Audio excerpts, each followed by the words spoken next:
It's nice to have so many people in the room that we require a microphone. So welcome everybody.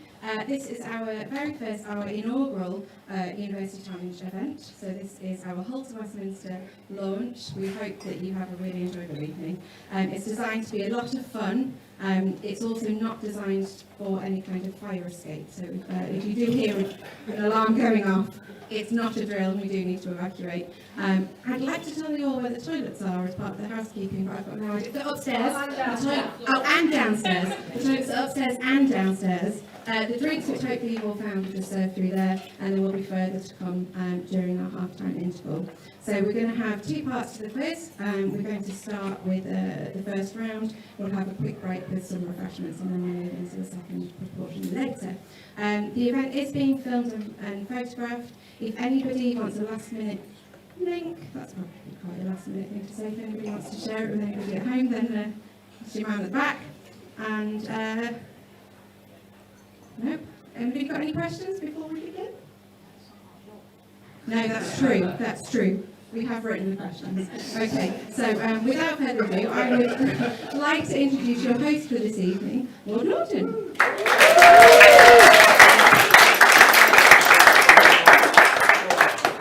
Chancellor, Vice-Chancellor, Dean, distinguished graduates, which I think is more or less all of you. Welcome to this evening. I know quite a number of you saw the tweet I did last night, because I mentioned I joined the university in 1977, and that I've been Professor of Governance since 1986. And it's around then that I started to organise our parliamentary placement scheme. So I think, I expect nobody else will constrict me, that I started, the first placements were in 1988, so we've got 35 years of the placement scheme of having a range of our graduates going to Westminster, and I need hardly tell this audience, then graduating and going on to distinguished careers subsequently. So in all walks in terms of broadcasting, journalism, public affairs, back in Parliament, firms, charities, organisations, just achieving a great deal, many now receiving different honours for it, either, well, in the case of Karen Cheaper, peerage, others now OBE, CBE. I see it in our July graduation ceremonies. One, it's a BPLS graduate who will be getting an honorary degree, and he's not the first BPLS graduate to be given an honorary degree by the university. So it's to, really this evening is to celebrate 35 years of the parliamentary placement scheme, and to show the quality of the people we produce on it and their erudition and knowledge of issues, which they're now going to prove to you by serving on our two panels. And I'm going to introduce our Jeremy Paxman for the evening, which is the Dean of the Faculty of Business Law and Politics, Professor Stephen Hardy. So without further ado, I'm going to hand over to him, and don't forget it's the panellists who answer the questions, not the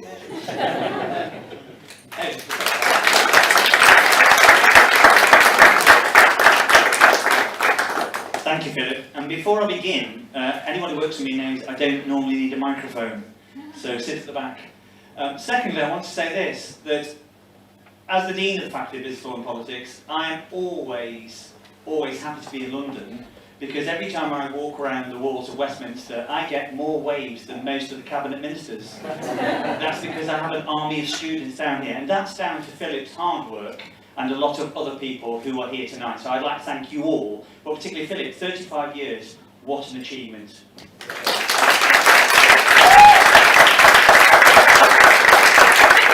Right, that said, you won't like him after tonight when you see some of the questions he's produced. So, ladies and gentlemen, welcome. Thank you very much for joining us, and welcome to our whole University Challenge.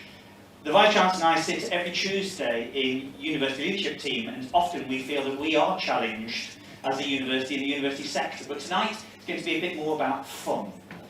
So, university alumni affiliated teams cover the two biggest political parties in our country, and they're going to be taking part in this very long-running quiz format, University Challenge. University Challenge, of course, has been a mainstay for 50 years and very popular, unlike the two political parties behind me, who've been very unpopular for more than 50 years and keep going. Now, each of the two parties would argue that each of the other lacks the temerity, the intelligence, to solve the problems of our country. Well, at the end of this evening, ladies and gentlemen, it'll be unarguable as to whether or not they can answer the questions that they're posed to them in the first place. So we're going to have some fun at their expense. The rules are simple. 10 points at stake for starter questions, and if a team gets the starter question right, of course, then they have the chance to get 15 bonus points with 3 bonus questions. If they can't get it right, either of the teams, I'll be asking you. There are 3 people in the room I won't be asking because they wrote the questions. Now, it may not have escaped you, as Philip described me as the Jeremy Paxman, if only, and for those of you old enough, probably more Bamba Gascoigne. But this isn't going to be necessarily an authentic university challenge because we've, of course, relaxed some of the rules. Because, of course, we've all learnt in this room over recent years, no matter how stringently the rules are applied and communicated, they simply don't apply to those working in politics. But anyway, let's meet tonight's teams. So, our first team, the Labour Party, founded in 1900, having grown from the trade union movement.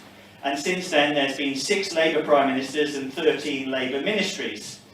Now, what's interesting there is, of course, they've been in government for only 13 of the last 44 years. And, of course, notable Labour Prime Ministers, Tony Blair and Gordon Brown, if you can remember him. So let's meet the Labour team. And they're going to need their microphone. But they're not. We'll start with Lisa down. Oh my god. So my name is Lisa Kitchen. I'm a undergraduate student in my 3rd year. I'm studying law with legislative studies. I'm currently working as finance caters intern. Thank you, Lisa. My name is Jack Stevenson. I am also an undergraduate. I'm in my 3rd year studying British politics and legislative studies. And I am an intern for Stratton MP, soon to be a training organiser for Labour Life. And their team captain. I'm Alan Johnson. I was the Member of Parliament for Hull, Weston, Hessel for 20 years. I'm now an author, and from today, I'm the Chancellor of the University.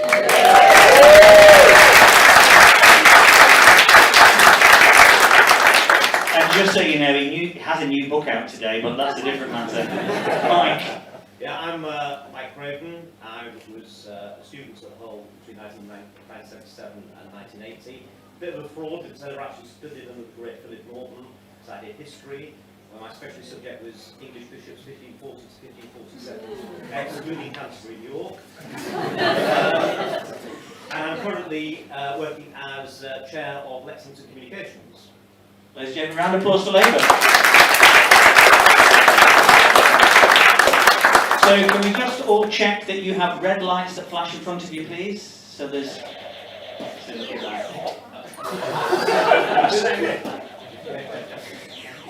So remember, Labour, it's education, education, education.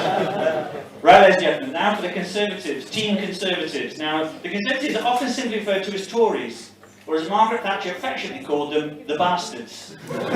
Now, you remember that the Conservative Party have been ruled now for 31 out of 44 years. And recent Conservative Prime Ministers, I mean, it's going to be a long list, because David Cameron, Theresa May, Boris Johnson, remember him, Liz Truss, and of course our very own Rishi Sunak, who did survive the accident earlier in 10 Downing Street. But actually, with another year to go before the general election, probably most of the Conservative MPs, including the Hamilton Act, could take turns at being Conservative Prime Minister until we get the general election. So let's meet the Conservative team, starting with... Hello everyone, I'm Louise. I'm studying law with legislative studies at the University of Hull, and I work for Thompson and Harvard Case. And their team captain? I'm the team captain. Let's see, okay. The pretend one. See, I told you they'd all share it. Who's the leader? Hi, I'm Salman Anwar. I graduated in 2017. I studied BA Politics, and I'm a senior parliamentary assistant for Cathy Batty. My name is Eden Barnes. I graduated in 2016. I read law and legislative studies, and I'm currently a special advisor to the Prime Minister. Last one, is Lisa. And he is still alive, she's confirmed it. Hello, my name is Luke Core. I graduated BPLS in 2022, and I'm currently working as a parliamentary assistant to Sean Bailey MP, not the mayor, and I'm portfolio holder for finance and register accounts. That's the Conservatives, ladies and gentlemen. Now, can you all test your buzzers, please? It looks like, see, this looks like the Prime Minister's coming with all these blue lights. Now remember, Conservatives, this is a game about speed, so you should have brought Sir Oliver Abman with you. It's going to get worse. Right, so should we get started? Let's see how good they are. Right, so, starting at 10, no conferring. How many seats are there in the current House of Commons? David Johnson. 650. Correct. Well done. So, this round is this week's Cabinet Ministers. Notice the emphasis is on this week's. So, first question of the bonus round. Who is the Lord President of the Council? Penny Mordaunt. The sword bearer herself, Penny Mordaunt. Who did James Cleverly succeed as Foreign Secretary? Trust. Correct. That's not right. And whose official titles are both Minister for Intergovernmental Relations and Secretary of State for Levelling Up, Housing and Communities? Michael Gove. Correct. Well done, Labour. Good round.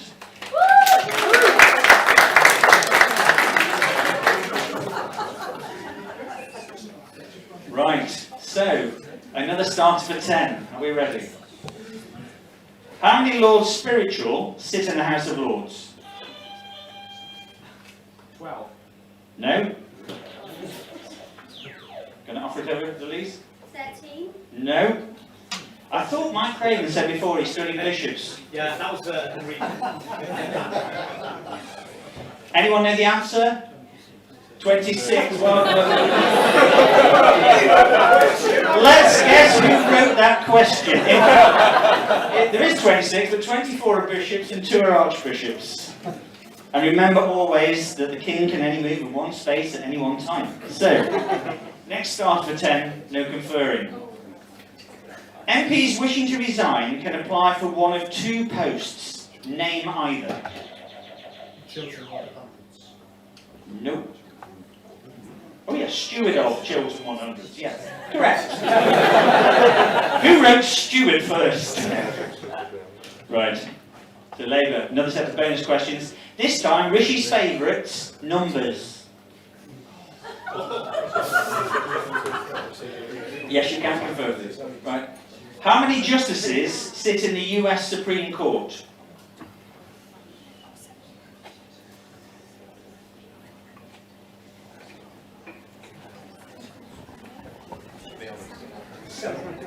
No? Anyone know? 9, well done. What number president is Joe Biden? Joe Biden is the 48th. No? Anyone know? 46, well done. How many times did Harold Wilson lead Labour in a general election? 40. No? Oh, general. Yeah, general election. Anyone? 5. So 64, 66, 70, Feb 74 and October 74. Right. Start of a 10, no conferring. You better get this, okay? If you don't get this, you can't go to your job tomorrow. Trust me. Which member of the House of Lords served as Chancellor of the University of Hull for 17 years? Virginia Bottom. Yes! And I wasn't joking when I said if I told Jeannie you hadn't got that question right, you wouldn't be going to work tomorrow. Right, your round is on foreign leaders. Who is the President of Ireland?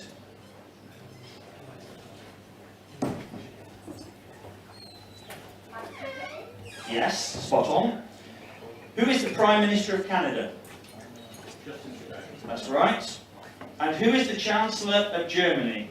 Olaf Scholz. Yes, well done, good round, well done. If you don't get this question right, you go into the tower. Start of a 10, no conferring. How old is King Charles III? 73. No, I'm going to offer it over. 74. Correct. Good steal, Labour. So this, who made up the titles for these question rounds? This one's called Keeping It in the Family. I dread to imagine what this is. Which current MP's father was MP for Warrington? The current MP. Yeah, Lindsay Hoyle. Right answer. Lindsay Hoyle. His father was Doug Hoyle, of course. Which current MP's husband was MP for Dover? Elphick. Yeah. Yeah, Natalie, I'll give you that. Natalie Elphick, who succeeded Charlie Elphick. And the last question this bonus round.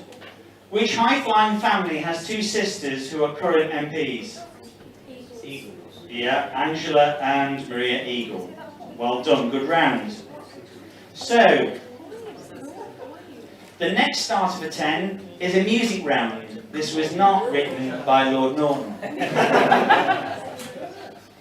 So the start of a 10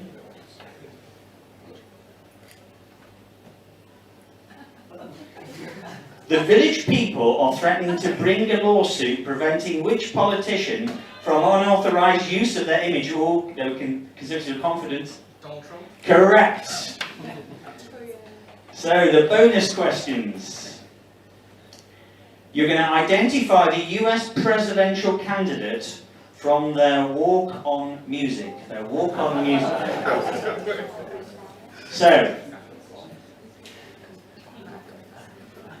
So which US presidential candidate had Don't Stop by Fleetwood Mac?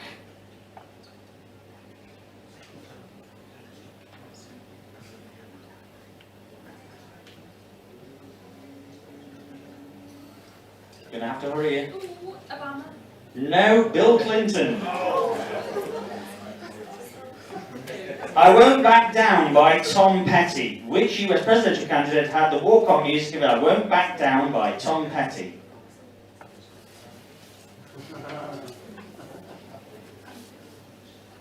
They know the answer behind me. Come on, I'm going to hurry. George Bush. Yes, George Bush. And lastly, yeah, which one? Somebody said. Very, very clever. Yeah. I'm going to give them that. W. Bush. George W. And last but not least, which US presidential candidate had their walk-on music as "We're Not Gonna Take It" by Twister Sister?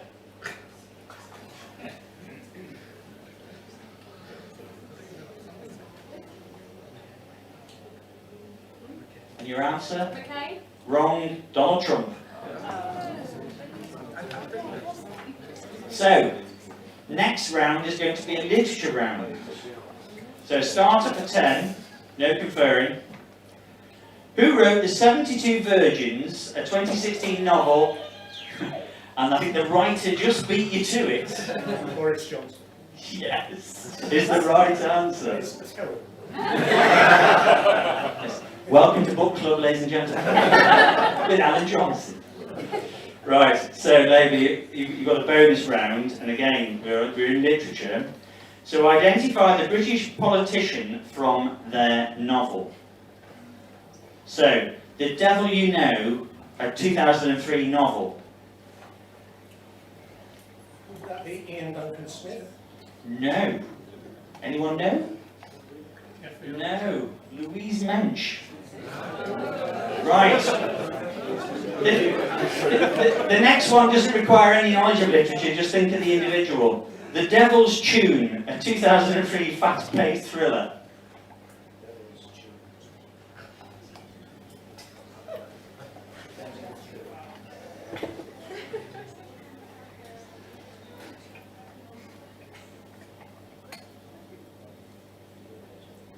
Gonna have to hurry. Your answer? I'll try Ian Duncan Smith again. Correct. That took a while, didn't it? Right. And the last one in this bonus round. So, Angels of Lovely Lane, a 2016 novel. Oh, I know. That's Nadine Dorries. Correct. There's about 5 people out here. No, it's glorious. Okay, start for 10, no conferring. Who was Deputy Prime Minister on 2 separate occasions? Who was Deputy Prime Minister on 2 separate occasions? Dominic Raab. Correct. Well done. So bonus round for Conservatives. And this round's called Legislatures. Oh, something we all talk about in law all of the time. So, in which country has Lok Sabha as their lower house? India. India, correct. What is the name of the Irish lower house?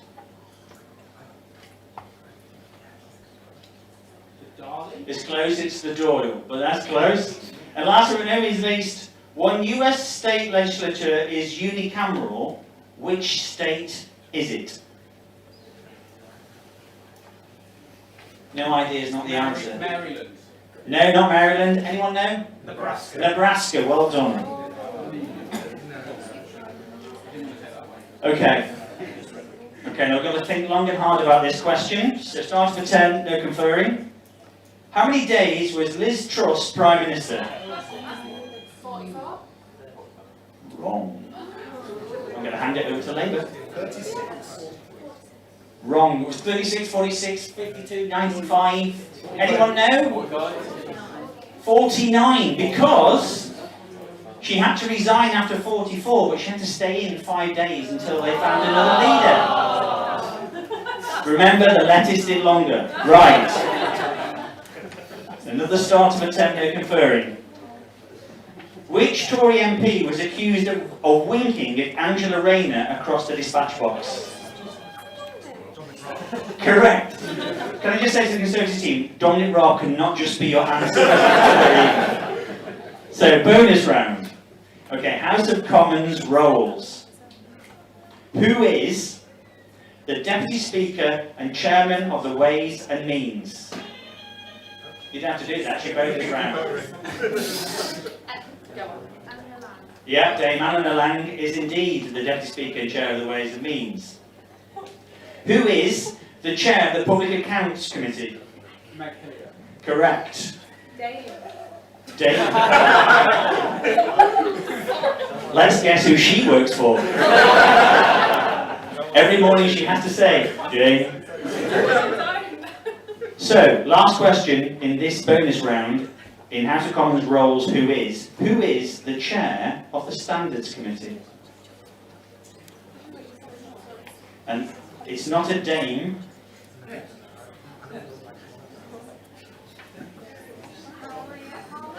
No, I did say it wasn't a dame.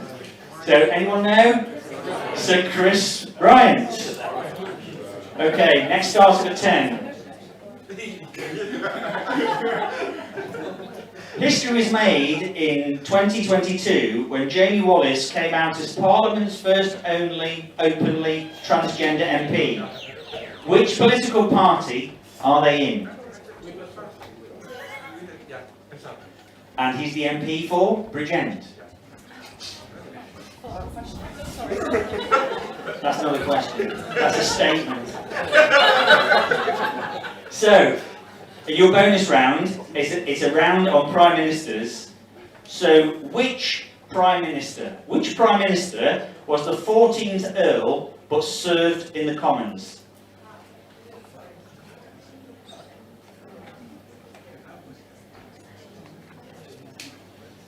Can I ask a question for clarity? No. Alex Dilleshew. Yes! You get there in the end, well done. Which Prime Minister was the last not to go to university? John Major, right answer. And which Prime Minister had been Chancellor of the Exchequer, Foreign Secretary and Home Secretary? And don't say Alan Johnson.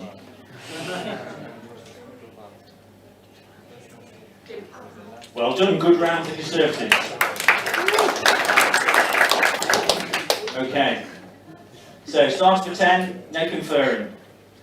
Which senior Labour MP celebrated their 60th birthday this year?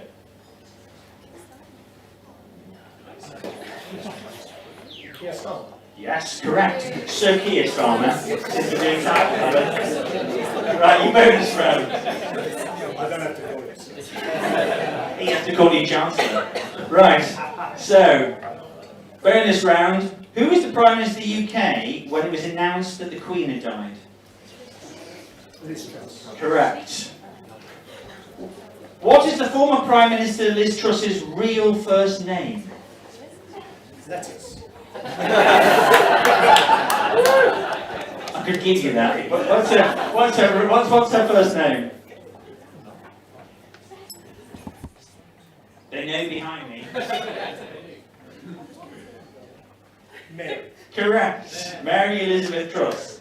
And the last one in this bonus round, name the title and the artist of the song that Liz Truss walked out to at the Conservative Party conference. And you need both to get the point.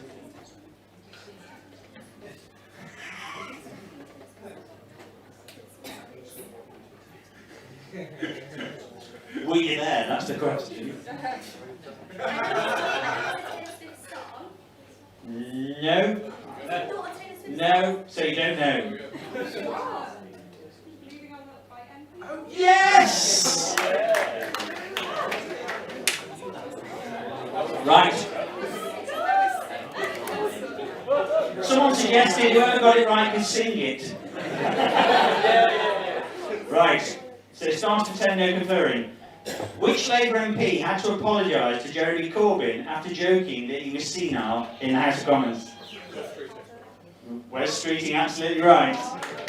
So, bonus round for Labour. This round's called constituency MPs. Remember those? So, I told you to get worse. Right, who is the member for Richmond, Yorkshire? Oh, it's Sunak. Yeah, Rishi Sunak. Who is the member for Hackney North and Stoke Newington? And who is the member for Kingston and Surbiton? Ed Davey. Good round for Labour, well done.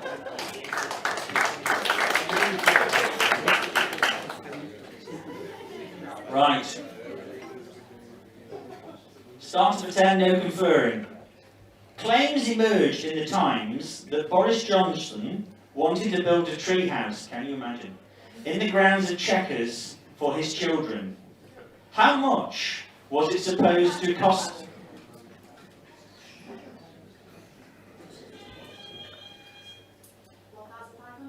No, I'm going to hand it over to Labour.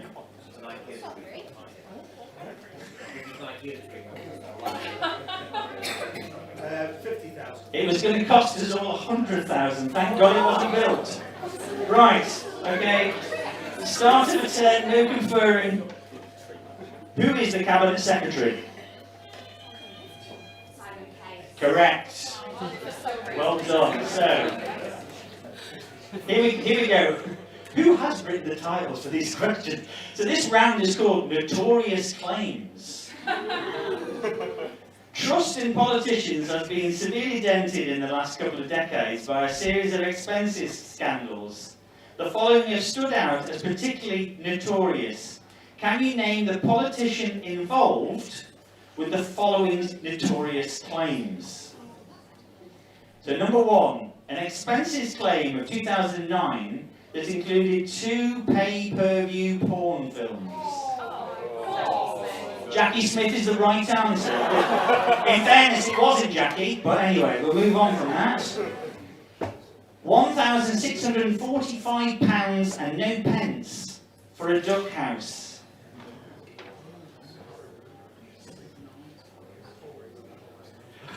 Don't you love it when the Conservative guy goes, it was a Tory, but I don't know who it was.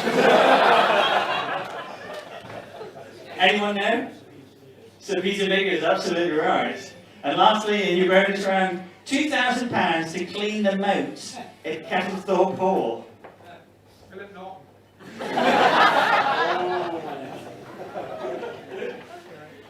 Wrong house, Ken. Don't know? Douglas Hogg, if you didn't know. Right. Starts for 10 and no conferring. Who is the Lord Chancellor? I think it's a good question, and I'm a lawyer. Yes, Alex Chalk. So, this round, US politics. What man served as the 26th United States Secretary of State for Defense from January 2017 until January 2019 before resigning over policy differences with President Donald Trump?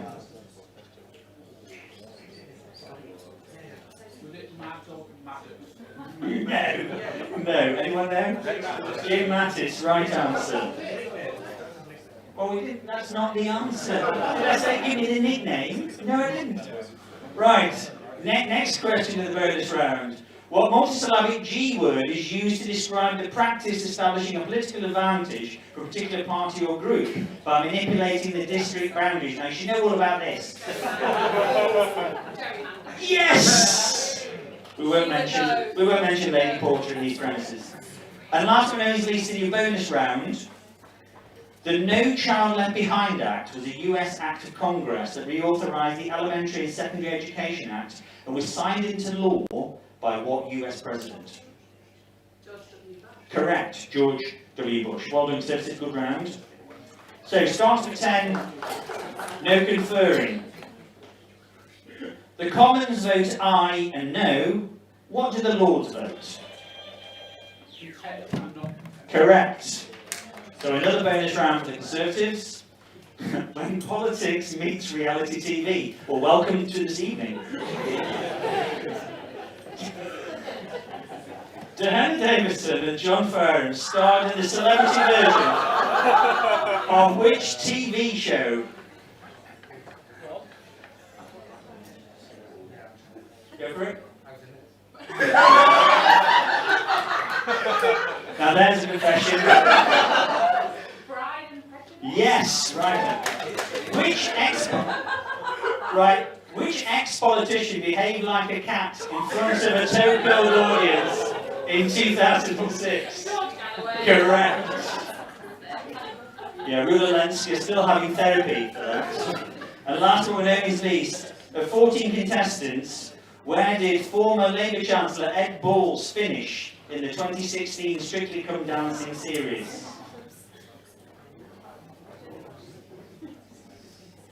Answer, Conservatives? 6.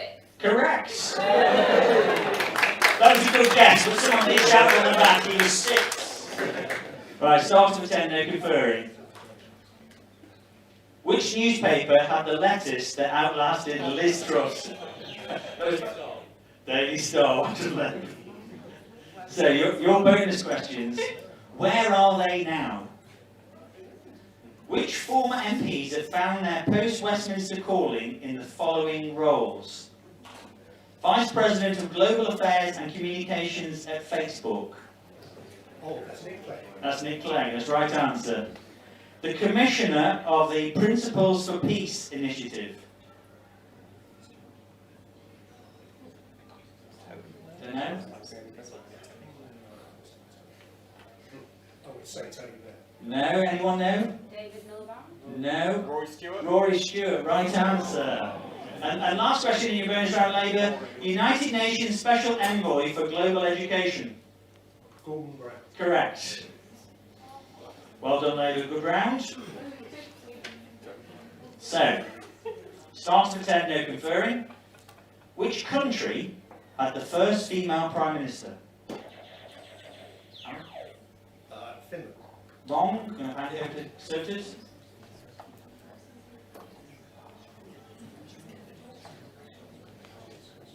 Sotus, do you know? No? Finland. No. No? See, this is what happens in politics. They end up copying each other in the end. Right.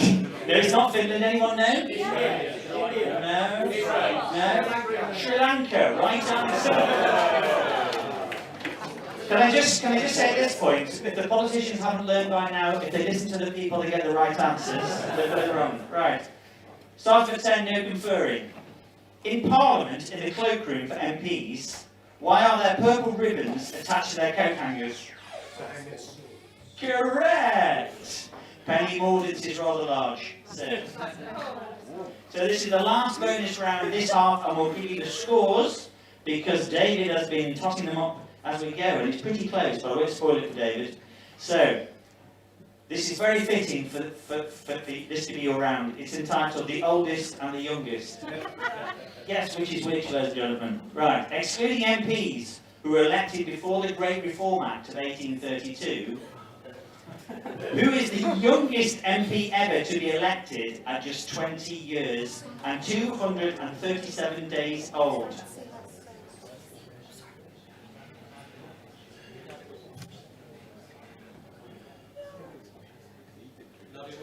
No, Mary Black, SNP MP.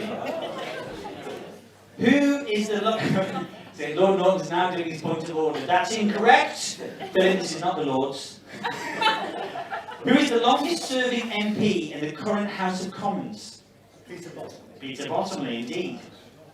And last but not least, in this round and this half, who became the youngest Prime Minister in British political history when he took up the role at 24 years of age? Pitt. Yes, William Pitt. The younger. The younger, indeed. So, at the halfway stage, the scores on the doors, can you believe it, Adam and Eve it?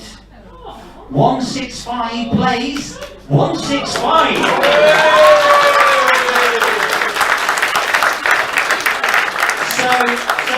So, ladies and gentlemen, we're now into coalition government.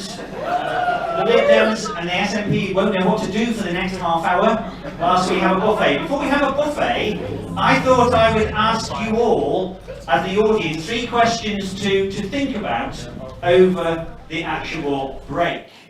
So, first things first, the Mayor of Kingston upon Hull is known by what other title? The Mayor of Kingston upon Hull is known by what other title? The second question, I'm going to give you the answers after the break. The second question is, in which year did the undergraduate team from the University of Hull get into the final of University Challenge? In which year did the undergraduate team at the University of Hull make it to the final of University Challenge? And the last question, which everyone will know the answer to, is in 2020, there were 2 famous cats living in Downing Street. In number 10 lived Larry, Who lived, what was the cat's name that lived in the Foreign Office? Go and enjoy your break. Just to let you all know, there's a buffet served in the room next door. We're going to break until about 1:45, if that's okay for everybody, and then we'll come back. Thank you.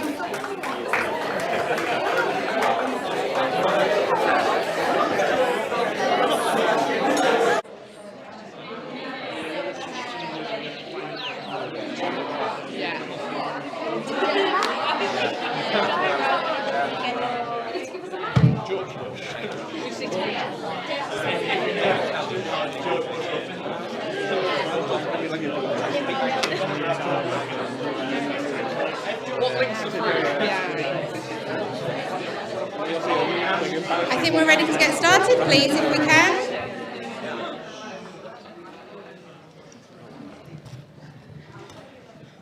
So we're running slightly over time, but we did ask everyone to be back at 1:45, so punctuality is obviously off the charts already. We're not taking responsibility for that, are we, Stephen? No. So we are going to go back into round 2. The rules will be the same. I do just want to point out that some of you may have noticed that some of the quiz questions were probably not written by Lord Norton and his team, and we just wanted to make that clear that there's a... So yeah, the Alumni Relations Office have contributed to the questions. You can probably tell which ones are which, but we just thought we'd better make that quite clear for Lord Norton's reputation. So we will continue. We're just going to have a slight change with regards to the microphones. So Stephen's going to be still talking to the microphone, and we're going to pass the other microphone between teams on the starters for 10. So just bear with us if that delays things ever so slightly, but it means that you should be able to hear everybody speaking. Thank you, Crystal. Can we thank Crystal and her team for organising? Brilliant.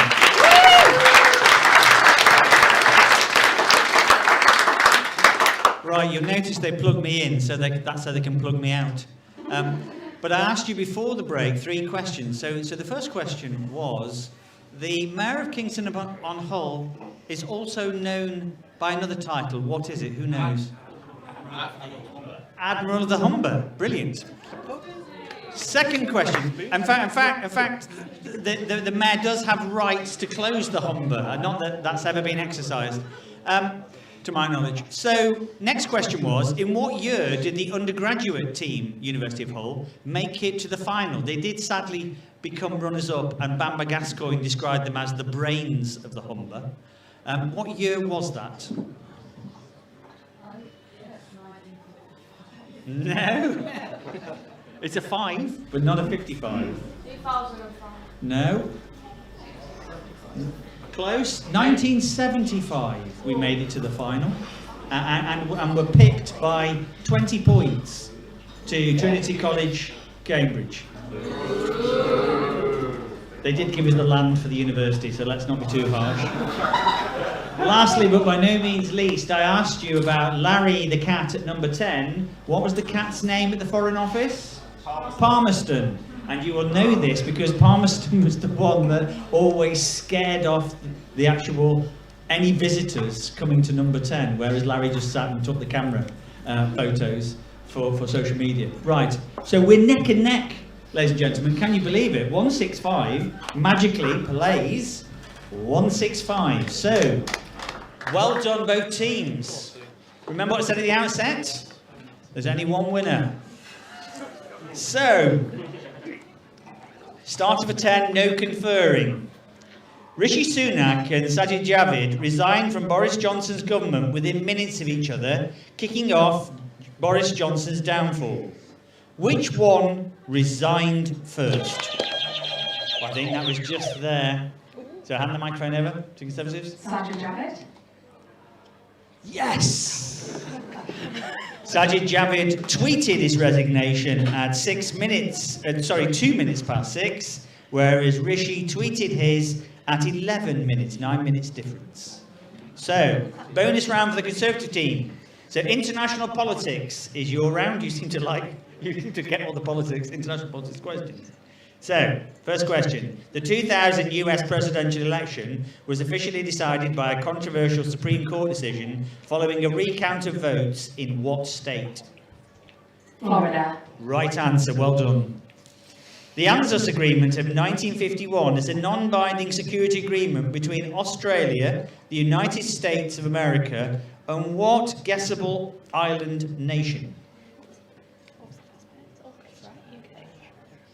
Sorry, can you repeat the start of the question? I can. The ANZUS Agreement of 1951 is a non-binding security agreement between Australia, the United States of America, and what other guessable island nation?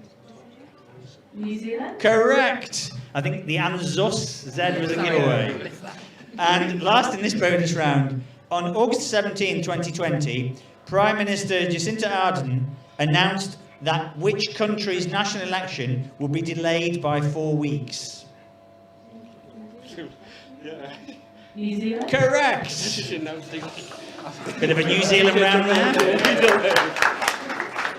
So we can now call you the Kiwi Conservatives. So, start of a 10, no conferring. Oliver Cromwell represented 2 constituencies. Name either. Huntingdon. Yes. Huntingdon was the first, Cambridge was the second. So well done, Labour. So now we're into your bonus round. Your bonus round, couldn't happen to a nicer team, is whole slang.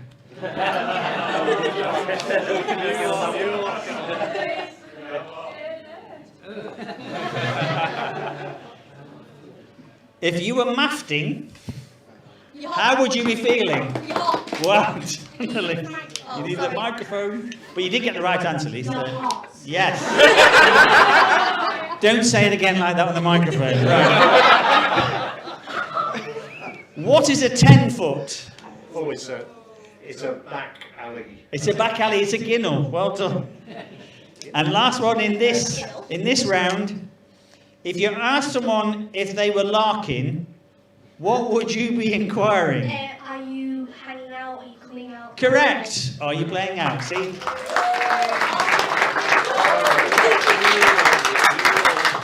They never waste any time as students at Hull, do they? Right. So, sure. Right, so, start of a 10, no conferring.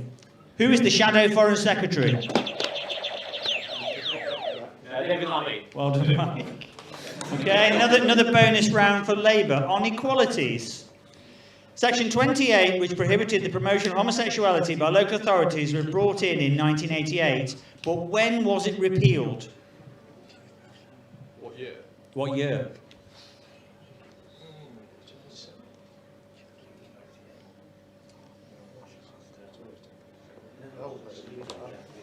Uh, 1998. Wrong, 2003. When was the Race Relations Act introduced?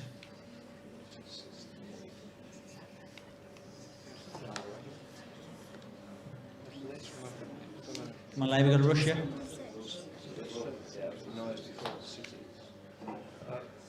We're going to go for 1967. No, 1976.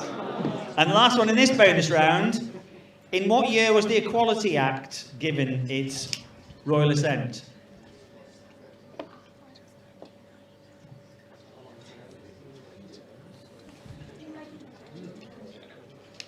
(2010) Yes! Not a bad round. Right, start of a 10, no conferring.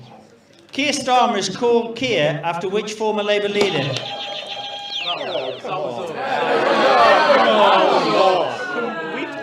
Choose a side. In love blue. Sorry. Civil. Yeah, same name, not a relative. So, bonus questions on university leadership. Can you name 3 of the last 5 vice-chancellors? One of them is behind me.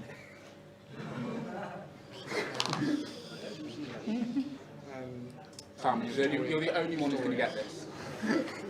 Go for it. Come on, I've got to read. Susan Lee. Yeah. Callie Pistorius. Yes. And I don't know the rest. Don't know the rest.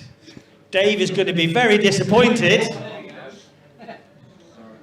Okay, well, you can't have that. But Dave Petley, our current Vice-Chancellor, his predecessor, Susan Lee, her predecessor, Callie Pistorius, Glenn Burgess was acting Vice-Chancellor in between Professor of History, and David Drury was Vice-Chancellor before. And we could go back to David Dilks, we could go back to a lot more, and keep going till we get back to Ferens. So, next bonus question. Which Vice-Chancellor is the university named after? Yeah. Which Vice-Chancellor is the university library named after? Brigham Jones. No, it's Brynmore Jones. No, you said Brigham Jones. Right, last one in this bonus round. In which year did the university receive its charter? 56. Close, 1954. Right, start of a 10. Not a bad round, a bad round. Okay. Start of a 10. No conferring. This has two parts. Conservative MP Neil Parish was caught by female colleagues watching what in the Commons chamber, and what did he claim he had been searching for? He was watching. It was definitely red that way. I saw blue here, I saw red there. He claimed he was looking at he was looking at pornography. Claimed he was looking at attractive. That's correct. So, a bonus round. We've had that one. We've had that one.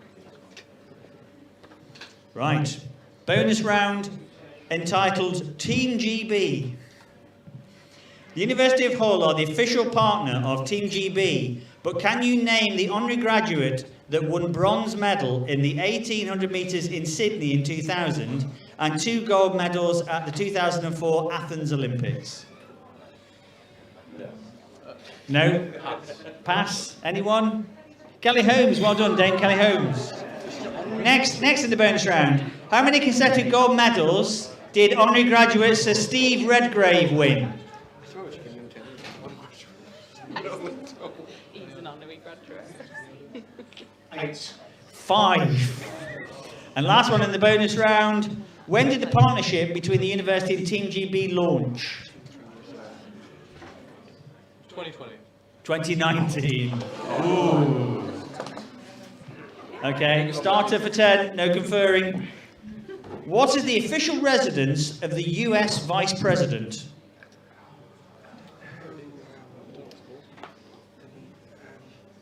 No one knows. Anyone know?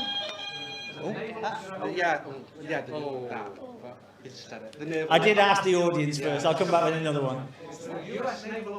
It is. Well done. So another starter for 10 and no conferring. Who spent the night in the House of Commons in 1911 to get on the census and was killed at the Derby by the King's horse? Emmeline Pankhurst? No. I'm going to hand it over to Labour.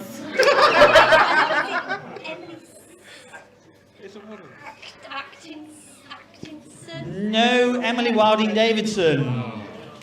Another starter for 10. This is going to end pretty short now. Okay, another starter for 10. Right.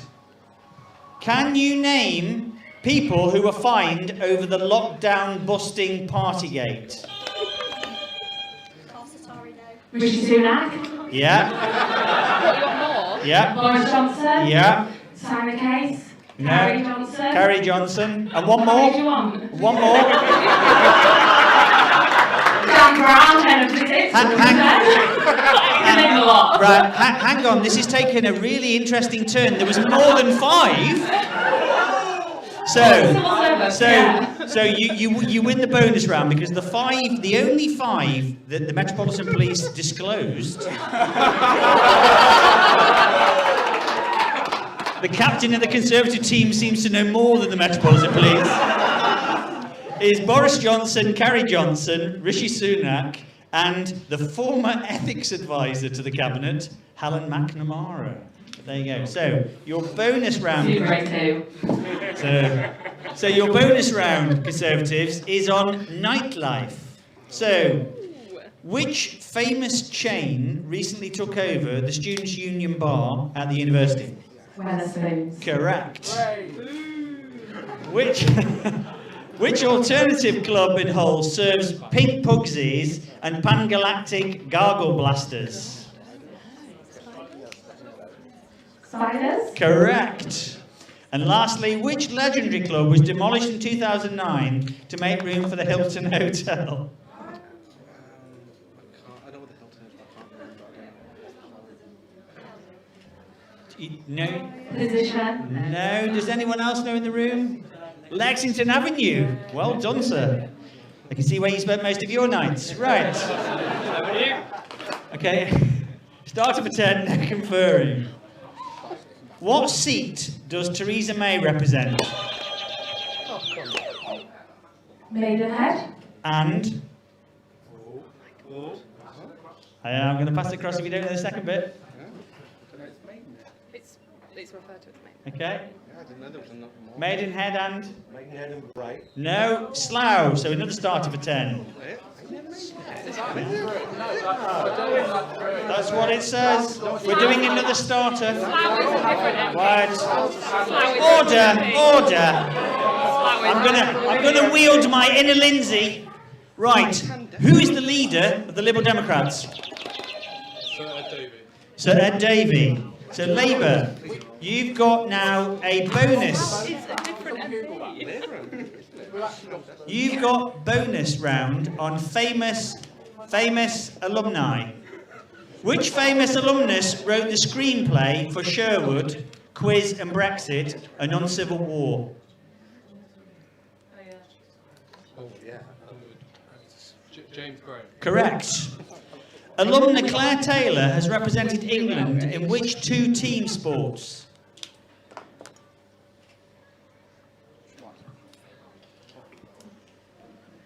Try hockey. No, football and cricket. And then the last one in this bonus round, what did alumna Sarah Gilbert make headlines for in 2021?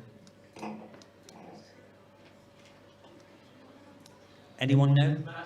She led the AstraZeneca COVID vaccine. So, start of a 10, no conferring. Which Prime Minister wrote The Governance of Britain? Winston Churchill. Wrong. Can I hand it over? Theresa May, who represents Maidenhead.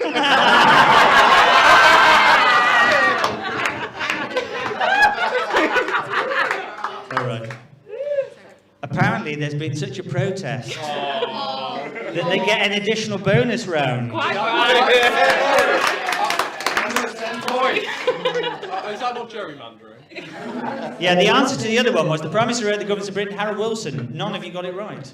So, bonus round for the Conservatives, they're back on an even keel. So what is IPSA? You don't need to buzz, Louise, you just need to give me the answer. Nominate Louise. Let's confirm.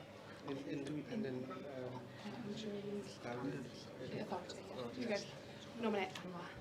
Independent standard. I'm going to give you that. It is the Independent Parliamentary Standards Authority. Right. What is a COBA? Cabinet Office briefing rooms. No. A COBA, I said a COBA, is the Advisory Committee on Business Appointments. And what is HOLAC?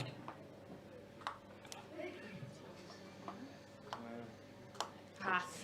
House of Lords Appointments Commission. Right, so we're back on an even keel now, thanks to a Stewart's inquiry. So, start of a 10, no conferring. Which former Secretary of State for Trade and Industry had the nickname the Chingford Skinhead?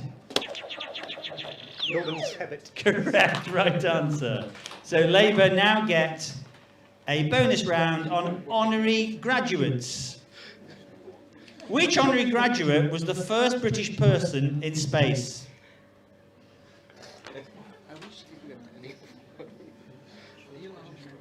Gonna rush you, Labour. What's the answer? No. Anyone know? Alan Sharman. Right answer. Next question. In 2017, which honorary graduate was instrumental in putting Hull on the weather map?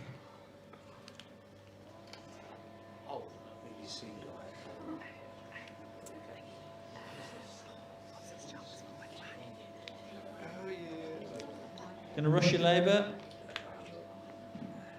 He was BBC Director General at the time. He had grey hair, but we can't do Yeah, that doesn't help you. It is Tony Hall, though. So you don't get that. And lastly, which legendary musician was awarded an honorary degree in 2022?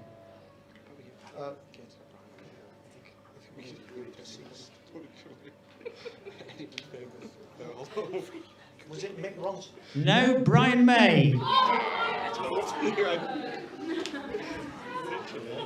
So,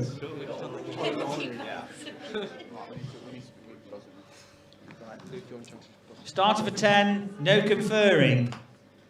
According to newspaper legend, with whom did Boris Johnson conspire to have a News of the World reporter beaten up? Darius Gray? No. Anyone? Conservatives got to get the surname right?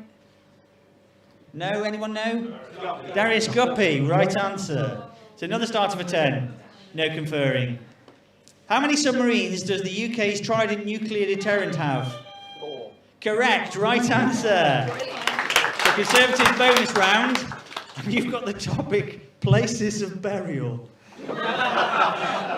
So, name the Prime Minister from their place of burial or place where their ashes have been interned or scattered. So, the Royal Hospital Chelsea has which Prime Minister there? Interned or buried or scattered? Come on, it's easy.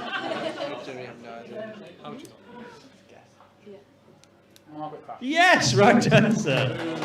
The base of Peter Pan statue at Great Ormond Street Hospital for Children. Come on, Conservatives got to rush you. A Prime Minister? William Pitt, usually. It was James Callaghan. Good answer. You didn't get it. And last one in your bonus round. Which Prime Minister lies at St Martin's Church, Blaydon in Oxfordshire?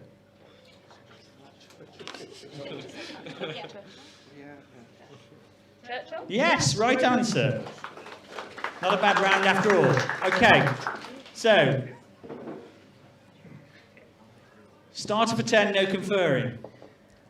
Which former Labour Director of Communications was nicknamed the Prince of Darkness? Correct, Mike.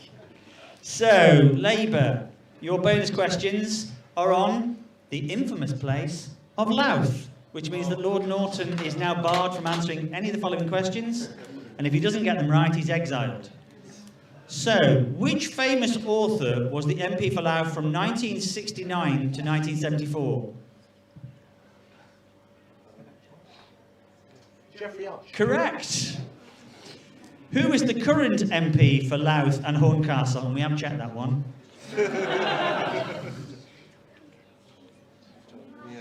Victoria Atkins? Yes, right answer.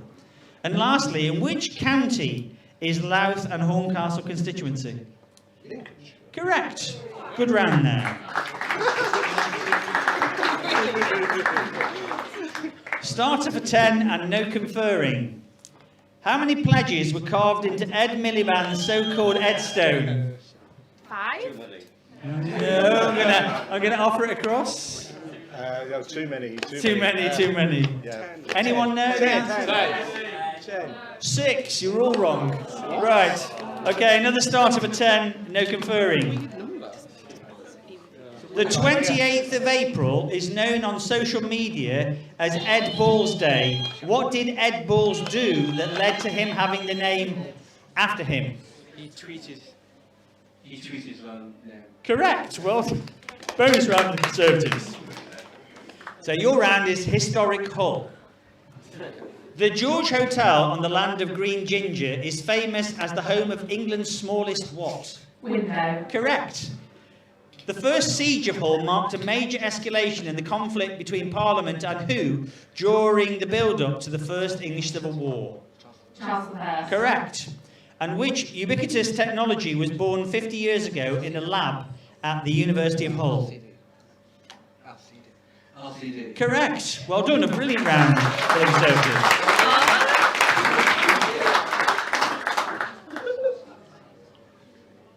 the answer to the question.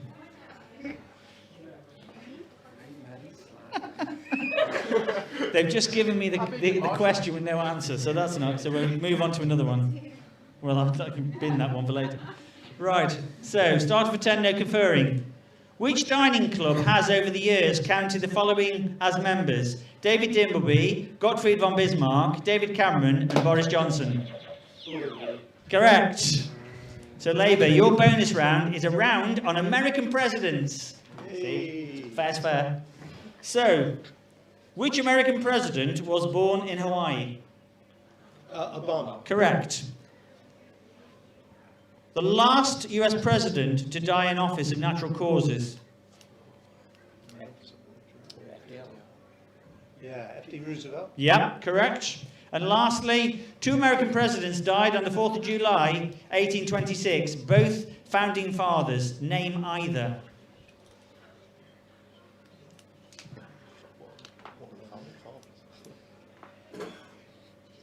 Got to rush your Labour?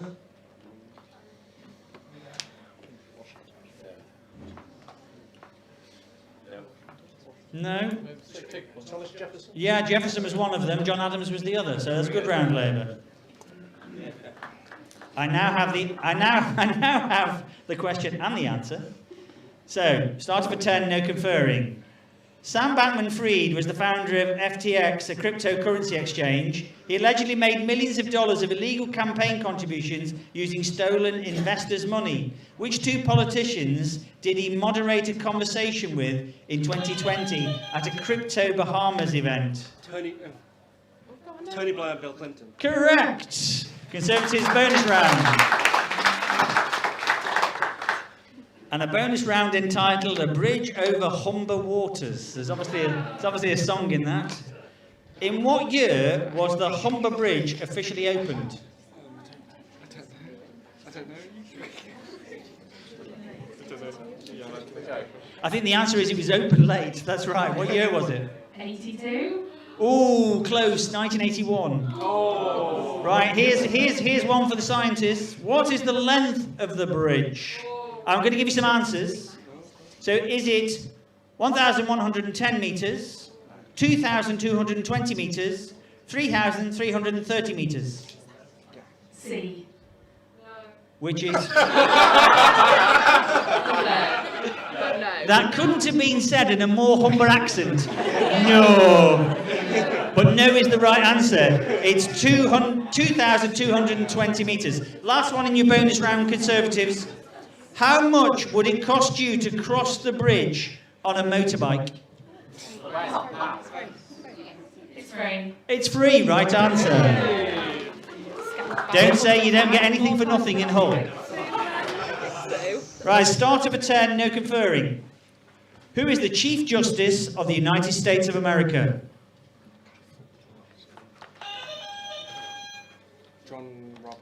Correct, right answer. I don't know where you got that from. Very well done. And I'm shocked to say as a lawyer I didn't even know that, but anyway, so your bonus round, Conservatives, is which parliamentarian broke the law by the following? So 1, faking their death in Miami. Which parliamentarian was that? John Stonehouse. Correct. Which parliamentarian attended a party at their neighbours?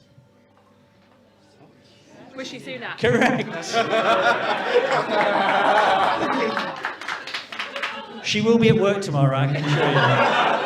And last but by no means least, speeding on the way to Lambeth Palace.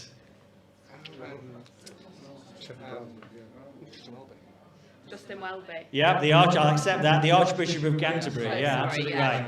Okay. Start of a 10, no conferring. And if you don't get this, I should be very upset. So the symbol for Parliament, where you all work... Oh, this is going to be interesting. No.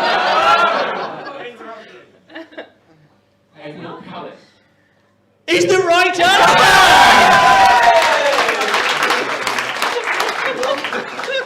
How did he get? All I said is where you work. How did you get that? Yeah, so the question was, the symbol for Parliament consists of what object topped by St Edward's crown? Port colours. So, amazing.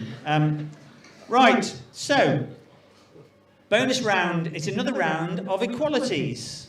So in what year was same-sex marriage legalised? 2013. Wrong, 2014. In what year was the Equal Pay Act introduced?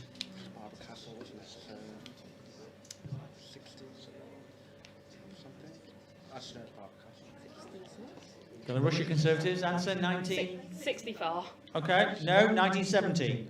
And lastly, in the bonus round, what law did the Scottish Parliament pass in 2022 that was vetoed by the UK Parliament? Gender Recognition Act. Correct. Good round.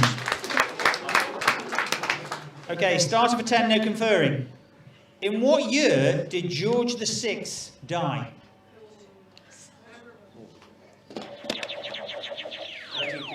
Correct. So a bonus round for Labour, a bonus round on the price of things. For this round, you'll be asked to guess the average price of standard food items. In April 2023, what was the average price of a loaf of white bread?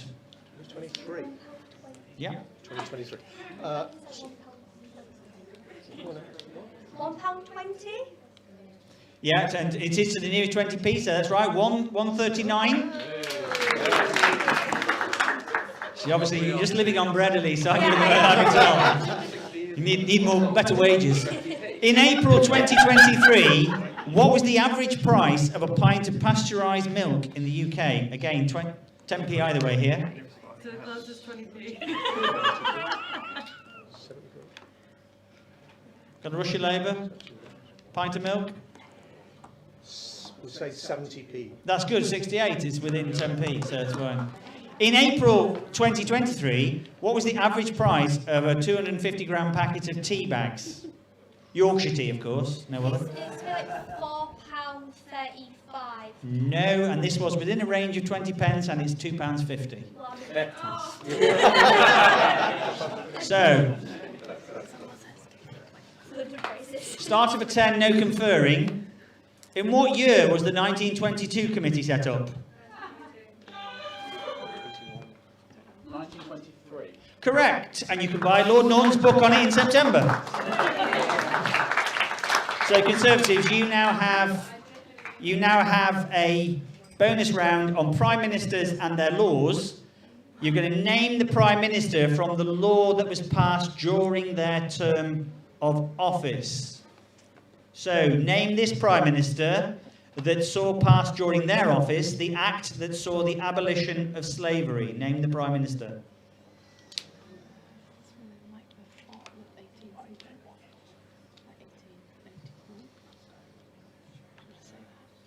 William Gladstone.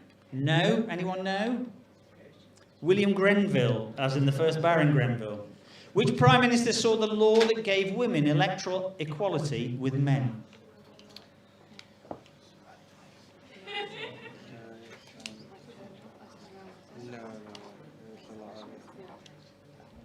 Conservatives? Answer? Lloyd George. No? Anyone know? Stanley Baldwin. And last one in this bonus round, the UK ratification of the UN Convention on the Rights of the Child. Name the Prime Minister. I don't even know we ratified that. Margaret Thatcher. No, close. It was 1991, John Major. Literally never. So, starter for 10, no conferring. How many MPs are returned from Northern Ireland to Westminster? Conservatives? 18. Correct. And your bonus round is on Hull MPs. It's a good job it happened over here, that's all I'll say. 3 Hull students became Labour deputy leaders. You get 5 points for naming each of them. So there's 3 to name. Who are they?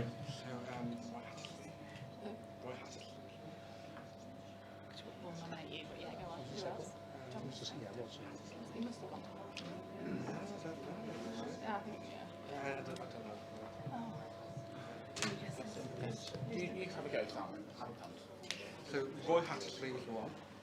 So Roy Hattersley's one, yeah. Prescott. John Prescott is another.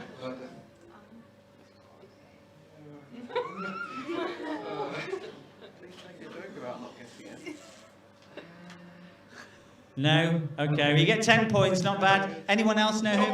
Tom Watson was the answer. Yeah, I'm being asked now by my clever assistant. The scores on the doors are, at this point in the game, Labour 310, Conservative 355.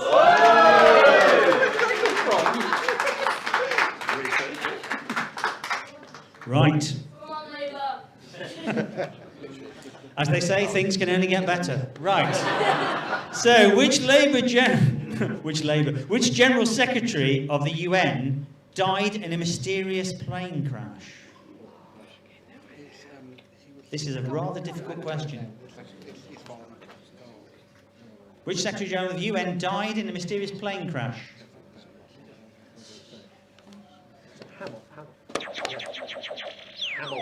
No. Anyone know? Yeah, Dag Hammarskjöld. That's absolutely right. So another start of a 10, no conferring. Who is the last male Home Secretary who lasted 6 days? No. You can't have another guy. I'm going to hand it over. It's amazing that Jack waited and then went cleverly. Would it be Grant Shapps? Of course it would. Yeah, he served from the 19th. He served from the 19th to the 25th of October and was preceded and followed by Suella Braverman. Right. So Labour's bonus round is on Prime Minister's nicknames. So there is a long-standing tradition of Prime Ministers being given nicknames going all the way back to Robert Walpole. In the post-war era, Prime Ministers had often had multiple nicknames, including some rather obscure ones. But which Prime Ministers had, amongst many others, the following major nicknames? This is what the nickname they were known most by. So the first Prime Minister's nickname is a sheep in sheep's clothing. Which Prime Minister is that?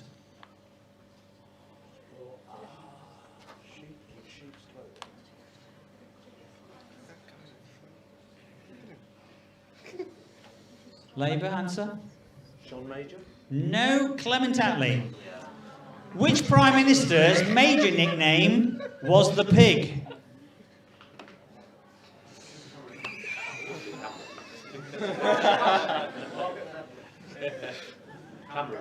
No, the answer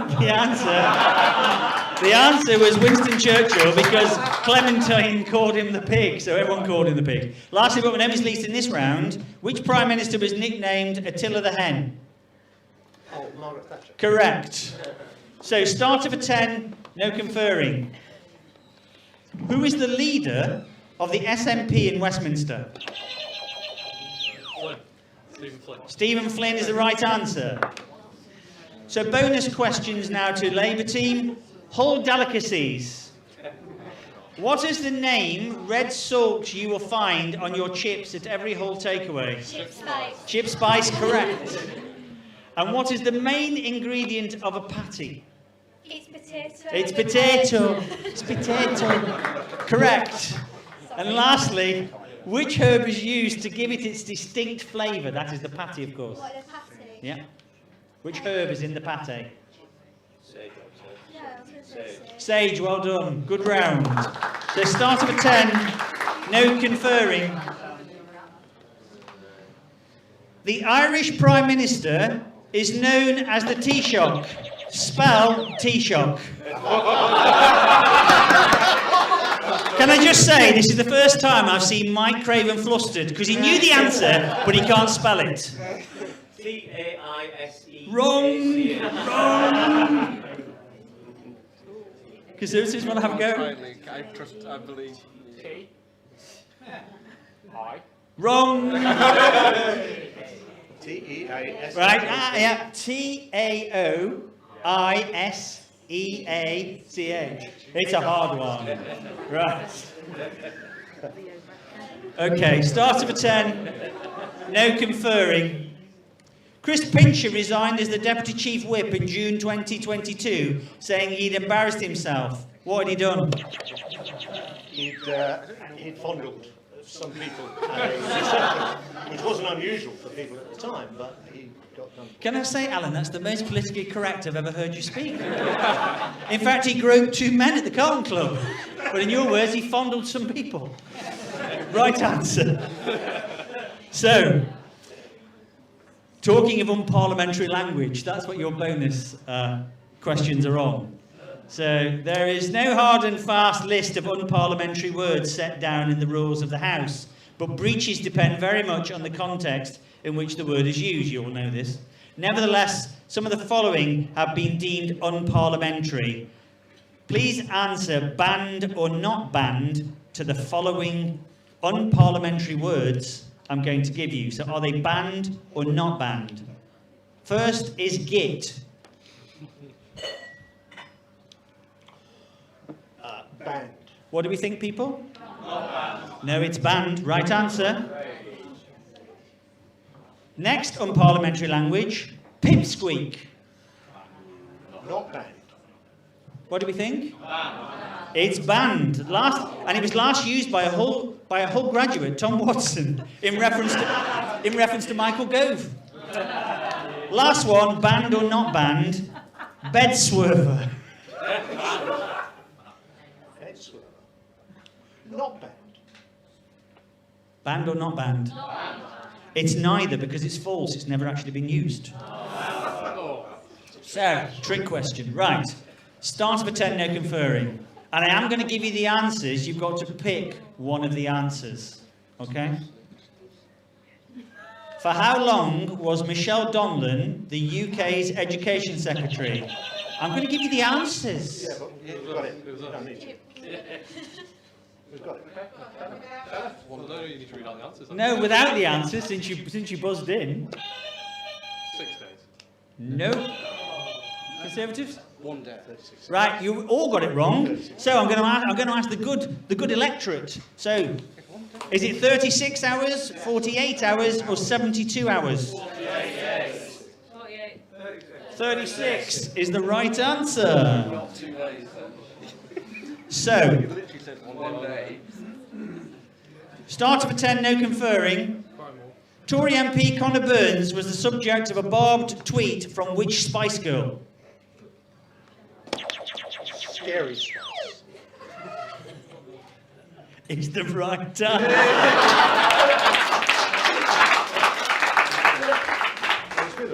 I find it quite amusing that whoever writes these wonderful questions said the following. Spice claimed Conor Burns had said something to her in the lift at the Tory party conference, but she never revealed what he actually said. Burns said he'd never met her, nor would he recognise her.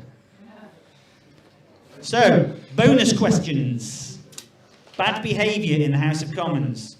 Which Member of Parliament was responsible for the following acts of disorder or breaches of the parliamentary rules in the Commons? First one. Picking up the mace from the table and advancing towards the government front bench. Michael Heseltine. Correct.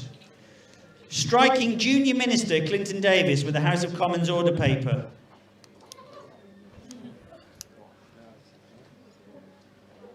Dominic Raab. Dominic Raab seems to be the answer to most of the questions, but not in this case. Nigel Lawson.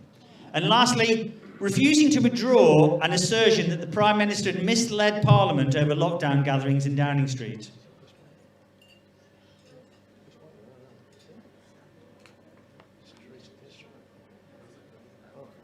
Sir Chris Bryan. No? Anyone know? No, Ian Blackford, if you remember. SNP leader at the time.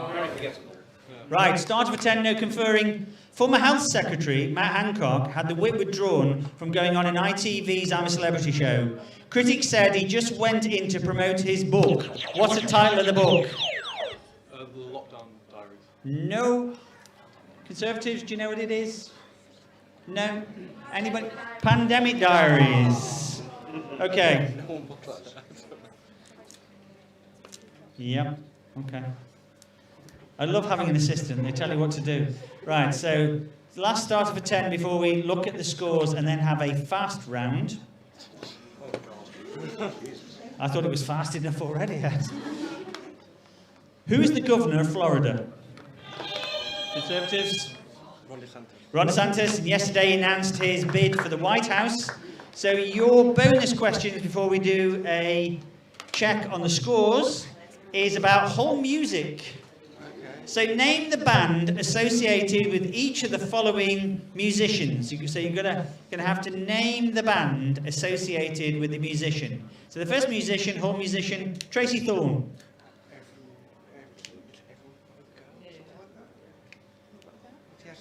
Everyone got a girl? Close, I'll give you that everything but the girl. Paul Heaton. Beautiful sound. Yeah, or House Martins. Mick Ronson. It's the David Bowie one, but I can't remember what it's called. It's like a spider, Mars thing. I can't remember, something like that. Gonna rush a Conservatives answer? Spider Mars thing. That's not good enough. Ziggy Stardust of Spiders from Mars. That's So, at this part of the game, Labour 380, Conservative 375. It's still close. We're just going to do the fast these. We're going to do it quick, no conferring. Right, here we go. So, Sorry, what are we supposed to just buzz it? you're just using the buzzers. Hands on buzzers. How many points do we get for each question? It's all the points remain the same, but when you get to the bonus round, you can't spend time figuring. You just got to give the answers. You've got to buzz the answers for the bonus round. So start for 10 again. Starting for 10 again, and then onto the buzzer round. So, starting for 10, who is the Speaker of the US House of Representatives? Nancy Pelosi? No, going to hand it over. Correct. So, bonus round, hands on the buzzers again. Famous alumni. Which former advisor to Ed Miliband returned to stand-up comedy in 2016? Yeah. Hull graduate Anna Barnabic became the first female and openly gay Prime Minister of which country in 2017? Serbia. Correct. Which graduate co-wrote Channel 4 comedy series Hull Raisers? You have to press the button. You missed it. We're moving on to another starter. It's a fast round. Liz Truss was the shortest serving Prime Minister. Who was the longest?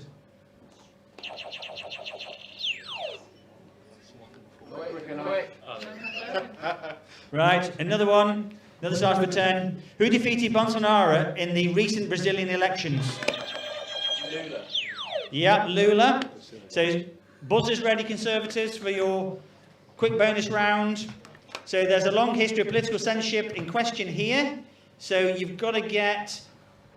You must guess the place and the decade in which the book has been banned. Okay? So, Slaughterhouse 5. Don't know. So, it's Florida 2020. The complete works of Sigmund Freud. Place and decade? Don't know. Germany, 1930s. Oh, yeah.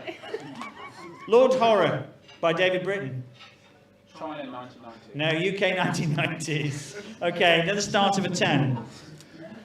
Liz Truss is the MP for South West where? Correct. Did we get that right? Yeah. So, starter for 10. Hands on your buzzers. Hands on your buzzers. Right, a number of pets have achieved fame by their link to their political masters. So, can you name the politicians who keep the following pets? Cronus the spider. Gavin Williamson. Correct. Al Gato. Don't know. That's Jeremy Corbyn. Correct. Someone behind me. And Nova the Labrador. Rishi Sunak. Correct. She can go to work tomorrow. Right, starter for 10. No conferring. Who is the only Welsh woman to become Prime Minister?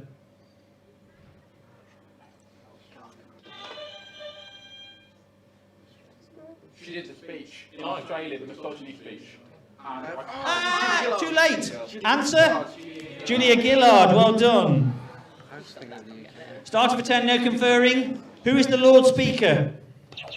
John McFall. It's close. Close enough. Quick round. quick round, international politics.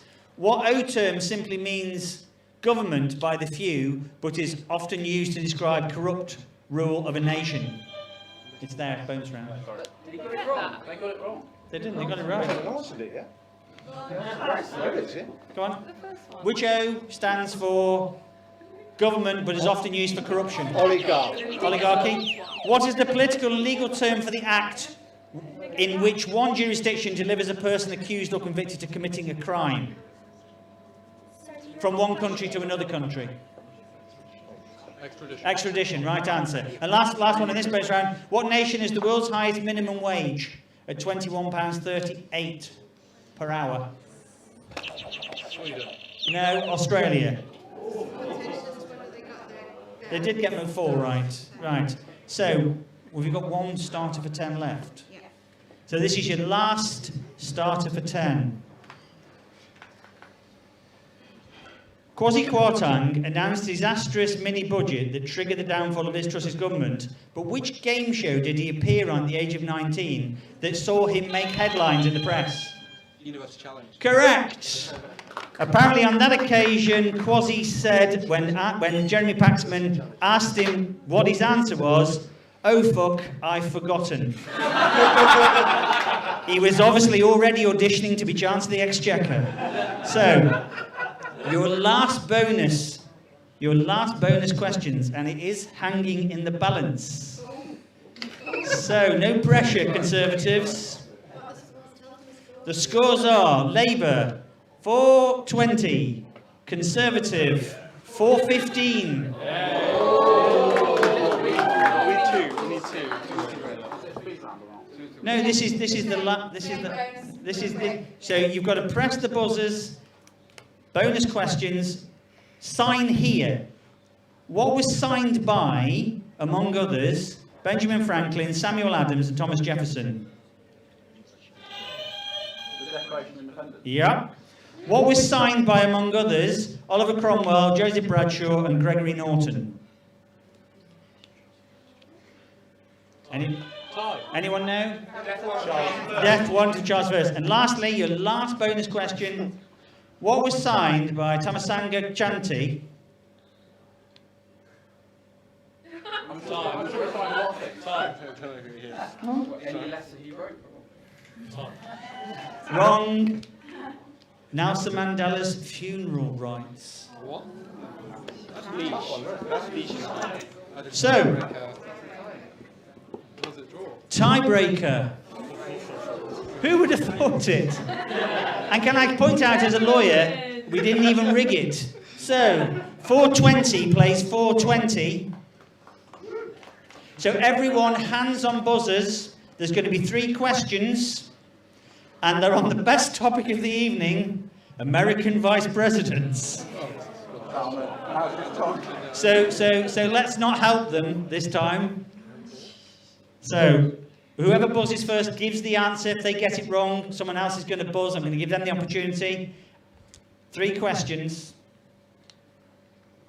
Who was vice president to George H.W. Bush?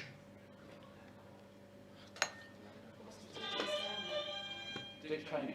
No. Labour, anyone want to buzz on this one? No. Answer? Dan Quayle. Ooh, it's getting tense. Question 2. And if they get one of them gets this and the other one gets the other one, we're here for another tiebreaker. Could be a long evening, ladies and gentlemen. So, who did Gerald Ford select to be his vice president?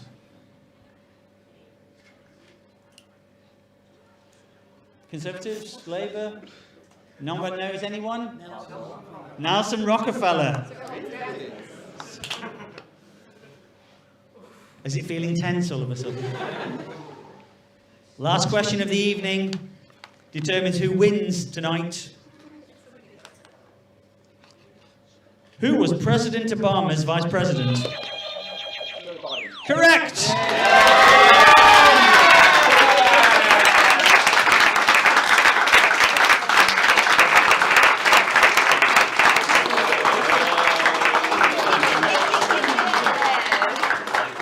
Well, first of all, ladies and gentlemen, thank you for your participation and patience, but more importantly, well done to the Conservative team.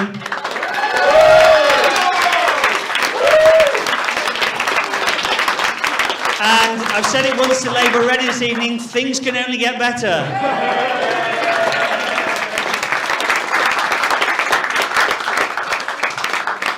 So yet again, thanks to the question writers, the organisers and the teams themselves, without whom this would not be possible. I will now hand you over to the capable hands for the presentation to our Vice-Chancellor, Dave Pedley.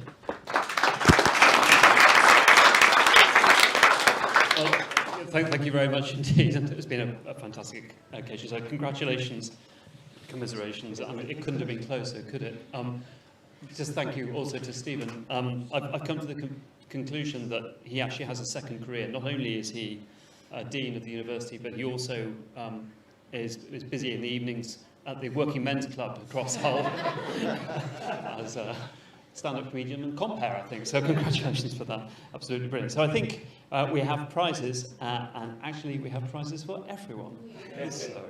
So I shall hand them out. So first of all, to the winners.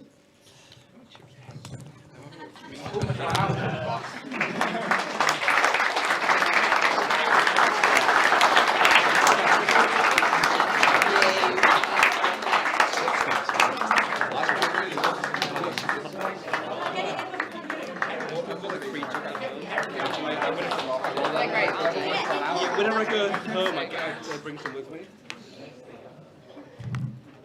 And then to the valiant runners-up.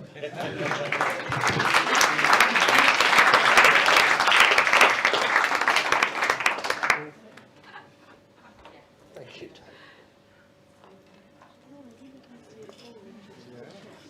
You get these when you graduate as well? Yeah.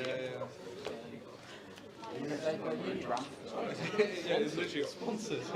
Alumni Union look. Just sort of to wrap things up from my perspective, first of all, wanted to say, thank you all for coming along tonight to support the university. We really appreciate it. So one of the things we're trying to do as part of our activities going forward is to increase the amount of work and activities we do with our alumni. And this is the first event of a number of events we want to organise in London with you as a cohort. It's fantastic to see your engagement and involvement with the university, so thank you very much indeed. One of the things I absolutely love about being the Vice-Chancellor of the University of Hull is the absolute passion that everyone feels for the institution. It's having worked, believe it or not, this is my 10th university in my career. I've never actually quite known anything like the sense of loyalty and joy that there is amongst the University of Hull alumni community. It's a really wonderful thing. So I just wanted to say thank you very much indeed to all of you. I mean, first of all, for choosing Hull originally as your institution. That's fantastic. But also for the support that you give to us and for your loyalty to the institution. We really hope to spend a lot more time with you in the future. Thank you. So I'm now going to hand over to Crystal.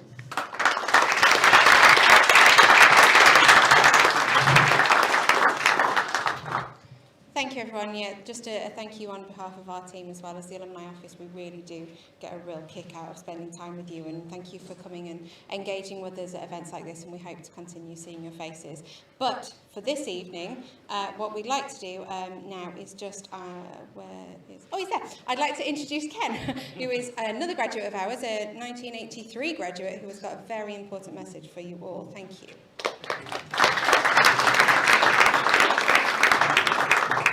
Hull University Politics Department has always punched above its weight. We're very proud to have a Lord on the department, but he's not the first and he's not been the only one. There was Lord Raymond Plant, Lord Trevor Smith, Lord Bay Parak have all taught in the department. In fact, Beaker Parak was there when I was there, and I remember well turning up one day at his office for a class, and there was a sign put on the door, which I assume had been placed there by a rather feisty departmental secretary, because it said, Professor Parak is ill today, he will be ill again a week on Thursday. Now, you saw from one of the questions in the quiz that Hull University's had 3 deputy leaders of the Labour Party. I mean, that is quite a record. And I mean, the way we're going through Conservative cabinet ministers at the moment, it's not going to be too long before we get a few, surely, Conservative cabinet ministers. And I'm sure they're going to last longer than 7 days Grant Shapps. After all, does anybody know which academic institution he went to? Manchester Polytechnic. Well, there you go. But British politics and legislative studies and law and legislative studies is the culmination of Philip Norton's vision to have a world-class centre for legislative studies at Hull. No other university comes close to putting the number of people either in Parliament for a year or with the WHIP programme where they go for a semester. And the results speak for themselves, as well as, well, first of all, you saw the intelligence of them. I have to tell you that I was with Philip this weekend and a group of students all kind of my age. And Philip and I and another one had spent the Saturday afternoon putting the questions together. You did significantly better than the ones who turned up on Sunday, because we sat rather concerned that you wouldn't get any of them right. And in fact, I think there were hardly any that nobody knew, and by the time we offered it to the room, there wasn't a single question nobody knew, which was pretty impressive.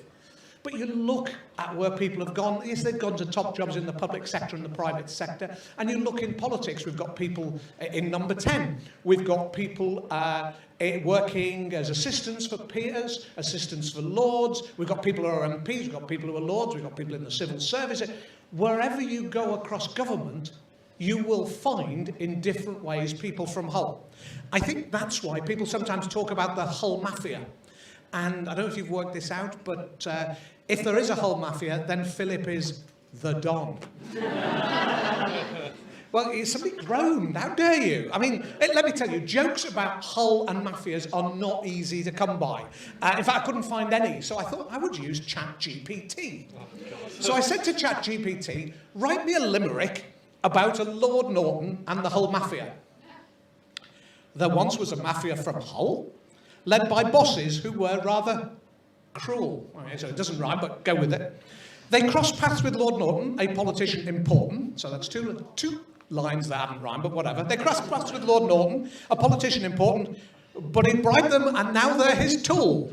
Rather worrying. However, I thought, now that's no good. Give me another one.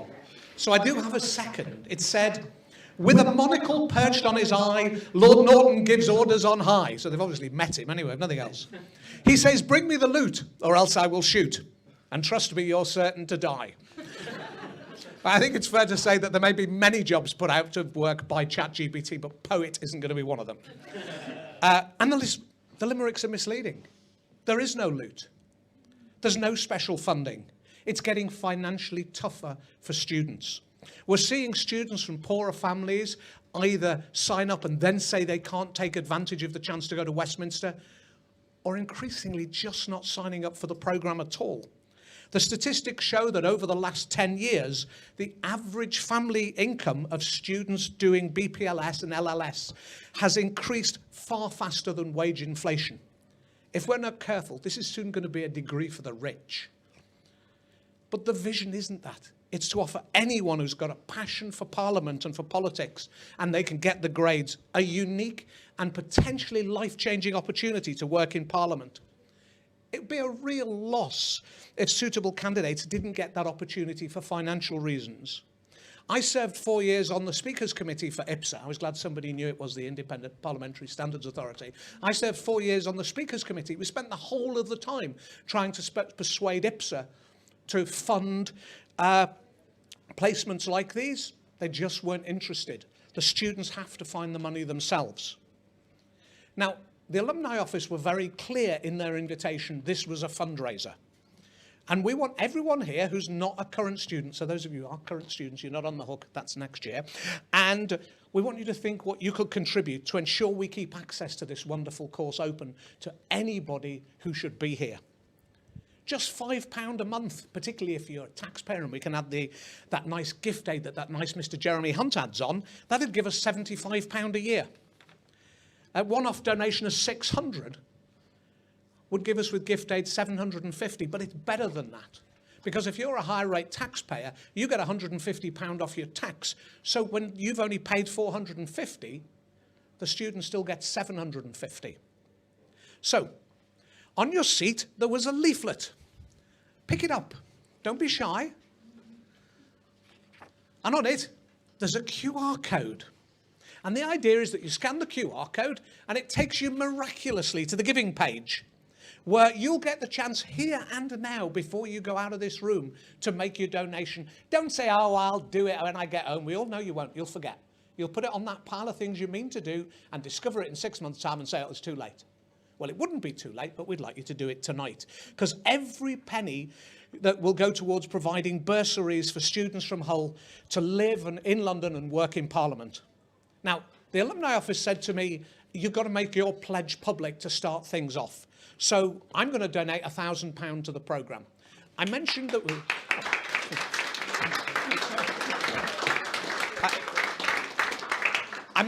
that this weekend Philip and I were with some former students, so the Mafia Don strong-armed a couple of them. And Neil Medlock from the class of 85 is very proud to match my £1,000. Craig Beaumont from the class of 94's given £100. It really doesn't matter how much or how little you can give, it's all going to go to a good cause. And furthermore, let me tell you, the largest donors tonight will get one of these, a Hull University tie. Looks like polyester, but is actually silk. And I was going to say nobody wears ties, but I'm glad to see at least the Conservative team wore ties. Yeah, bunch of scruffs. Yeah, exactly. As a result of nobody wearing these ties, the university doesn't plan to produce any more. So depending on where you fall on this, it's either a collector's item or a bit of old tat that the department are trying to get rid of. But either way, it's something worth having. You would be proud to put that in your drawer and never wear it again. So we're grateful for whatever you can afford to give. The course has opened up opportunities to so many of us. We really need to ensure its continuing success. And I'm going to be really blunt. If not us, then who? Who else is going to be as excited and enthused as we are about the transformational effect of this course? Now, I want to say thank you to a few people. First of all, I want to say thank you to the alumni team who organised tonight. And could you just stand up for a second, because I want you to take a look at them. Not for any particular reason other than this is the alumni team. In a few minutes, we're going to go down. There'll be drinks, there'll be dessert, and there's a chance for you to talk to them about how much you should give if you haven't already done it. They told me to be as subtle as I wanted to be. Thank you. Well done. Thank you. I hope you had a great evening. And I hope you are able to make a donation. And I hope that together we can ensure this tremendous opportunity remains open to all of those who can take advantage of it. Now, Philip, I believe you're going to say a few closing words, but before you get up, Philip has said to me that the largest donor this evening, he will take to dinner in the House of Lords. And the Vice-Chancellor was very keen not to be shown up, and he has agreed in Hull tradition the second largest donor will get a fish and chip supper at Greasy Dave's Cafe on the A64. So the opportunity is open to everybody. What more could you want in life? Chance to dine with Philip, chance to dine with the Vice-Chancellor, chance to wear a nice tie, but better all, the chance to know that you've made a difference for the next generation of students. I hope you're able to help. Philip, over to you.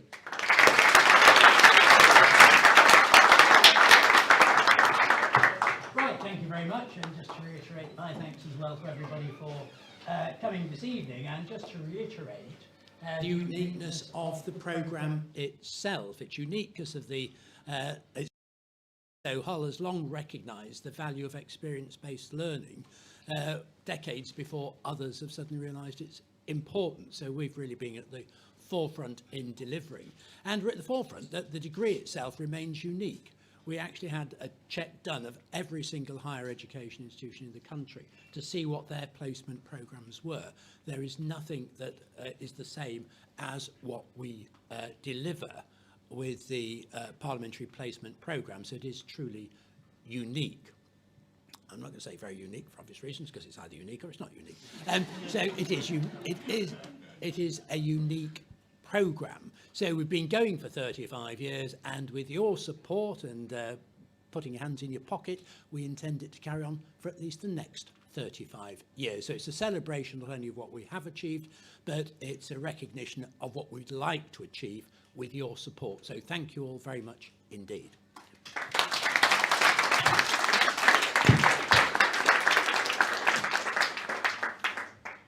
So thank you. That brings us to the close of our event.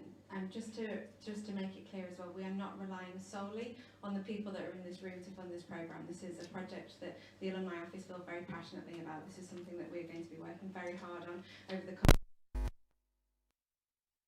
that these opportunities continue to happen and that there's fair access for all of our politics students. So thank you very much for coming this evening. We hope you'll stick around and have a nice chat with us. We've got some more complimentary dinners we'll be serving, celebrate and toast our winners and our not winners. That was the diplomatic way. And yes, just a very big thank you to everybody for coming. We hope you've enjoyed this evening. I would just like to make one further thank you. My colleague Jenny, please stand up.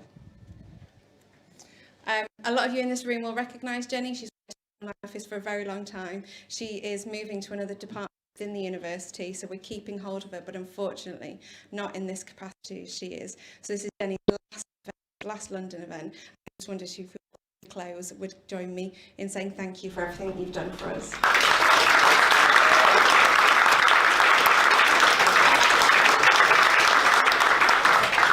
And that's the end. Thank you. That's all the formalities done. Please have a drink. Thank you very much. Good evening.